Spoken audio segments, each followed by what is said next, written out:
오늘은 히브리서 6장 말씀입니다. 오늘도 주시는 말씀 연애가 우리 안에 넘치기를 원합니다. 우리는 종종 내가 고난당하며 눈물 흘리고 아파하고 두려워하며 죽어버리고 싶었던 그때 주님은 과연 어디 계셨고 뭐 하셨냐며 하나님을 원망하기도 합니다. 그러나 주님은 우리 사람들이 겪어야 되는 모든 고난보다 몇 값절 당하신 분이시죠. 주님은 우리의 고난과 눈물과 두렵고 죽어버리고 싶은 그 자리에 함께 계셨다는 것을 알기 원합니다. 주님은 그 아픔을 알고 그 고통 중에 함께 아파하시며 중보하셨습니다. 주님이 십자가 고난 당하실 때 아버지 하나님은 주님과 함께 십자가에서 죽으셨습니다. 그 주님이 이제 우리와 함께 계심을 잊지 않기 원합니다. 1절 그러므로 우리가 그리스도의 도의 초보를 버리고 죽은 행실을 회개함과 하나님께 대한 신앙과 세례들과 안수와 죽은 자의 부활과 영원한 심판에 관한 교훈의 틀을 다시 닦지 말고 완전한 대로 나아갈지니라.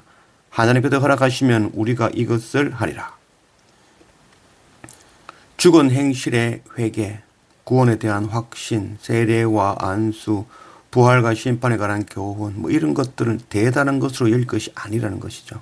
이런 것들은 그리스도의 도의 초보에 지나지 않는다라고 말씀하고 있는 것입니다. 이런 복음의 초보에 머물러 있고 또 저지나 사모하는 수준에서 이제 더 이상 헤매지 않고 복음의 완전한 데까지 복음 들고 땅끝까지 나아가는 그런 우리가 되어지기를 원합니다. 4절 한 번 빛을 받고 하늘의 은사를 맛보고 성령에 참여한 바 되고 하나님의 선한 말씀과 내세의 능력을 맛보고도 타락한 자들은 다시 새롭게 하여 회개하게 할 수 없나니 이는 그들이 하나님의 아들을 다시 십자가에 못 박아 드러내놓고 욕되게 함이라. 우리가 은혜 받았다 이렇게 얘기하죠. 한 번 빛을 받고 하늘의 은사를 맛보고 성령을 경험하고 하나님의 말씀을 듣고 내세의 능력이 무엇인지 이해하고 이런 것들을 우리가 대단하다고 여기지만 이런 것들도 그리스도의 도의 초보에 지나지 않는 것들인 것입니다. 이것들 안다고 하여 장성한 자를 할 수 없고 아직 연약한 젖 먹는 어린아이에 불과하다고 말씀하고 있는 것입니다. 사탄은 우리의 믿음에서 떨어뜨리기 위해서 우는 사자와 같이 돌아다닌다고 하셨죠. 사탄은 극심한 고난과 환난으로 우리를 흔들 것이며 교묘한 속임수로 우리를 속일 것입니다. 저지나 먹는 그런 연약한 자는 마지막 그 사탄의 교묘한 속임수와 환난을 통과하지 못하고 무너지고 말 것입니다.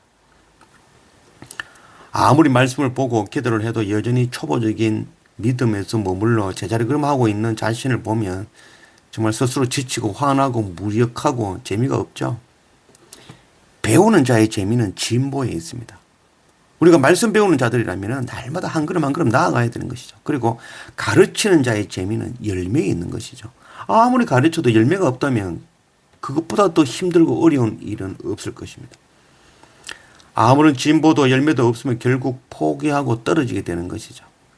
아직 어리고 약한 그리스도의 도의 그 초보에 머물러 있는 자는 사탄의 미혹과 시험에 스스로 꺾여버리고 결국 믿음을 떠나게 될 수밖에 없는 것이죠. 말씀에 타락한 자들은 다시 새롭게 하여 회개할 수 없나니 하나님의 말씀 경험하고 성령 체험하고 하나님 경험하고 말씀 읽어보고 성경 공부한 사람이 세상이 더 좋아서 세상으로 떠나버렸다면 그 사람을 다시 말씀으로 돌이킬 수 어렵다는 것이죠. 한 번, 두 번은 그럴 수 있지만 그러나 여전히 반복적으로 예전에 했던 그 초보적인 것을 반복하고 있다면 스스로 별거 없다 해도 안 된다 하며 포기하고 하나님을 떠나 세상으로 돌아가고 마는 것이죠. 그런 사람들은 차라리 복음 듣지 않았다면 오히려 희망이 있겠지만 복음 듣고도 성령 체험하고도 하나님 떠나버리면 정말 어려운 것이죠. 우리가 그러지 말아야 된다는 거죠. 이제는 정말 열매를 맺어야 될 때입니다.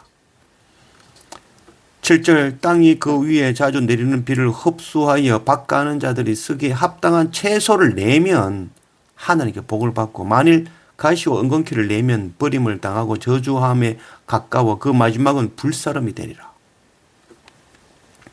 우리가 성령 받고 정말 은혜 받아가지고 한번 삐틀 받고 하늘의 은사를 맛보고 성령을 경험하고 하나님의 말씀 듣고 내세의 능력이 무엇인지 이해하고 뭐 이런 것들 무엇이 되어진 것이 아니죠. 씨가 뿌려지고 비가 내린 것에 불과한데 그 다음에는 열매를 맺어야 된다는 거죠. 열매 없으면 어떻게 된다고요? 가라지 엉겅퀴 내고 있으면 마지막 날에는 불사름밖에 없다는 것이죠. 정말 이제는 열매를 맺어야 되지 않겠습니까? 13절 하나님이 아브라함에게 약속하실 때에 가르쳐 맹세할 자가 자기보다 더 큰 이가 없으므로 자기를 가르쳐 맹세하여 이르시되 내가 반드시 너에게 복주고 복주며 너를 번성하게 하고 번성하게 하리라 하셨더니 그가 이같이 오래 참아 약속을 받았느니라. 이는 하나님이 거짓말을 하실 수 없는 이 두 가지 변하지 못할 사실로 말미암아 앞에 있는 소망을 얻으려고 피난처를 찾은 우리에게 큰 위안을 받게 하려 하심이라. 하나님이 거짓말 하실 수 없는 두 가지 이 변하지 못할 사실 아브라함에게 약속하신 것이죠. 내가 너에게 복을 주고 복을 주고 번성하고 번성하게 하겠다. 복 주고 번성하겠다는 이 약속이었던 것이죠.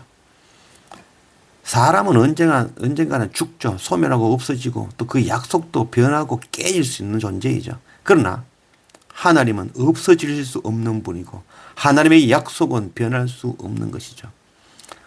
하나님은 약속하셨고 하나님의 그 이름으로 맹세하셨죠. 하나님의 약속을 바라고 인내하며 기다리는 자는 아브라함과 같이 반드시 하나님의 나라를 기업으로 얻고 하나님 나라의 그 안식에 참여하게 될 것입니다.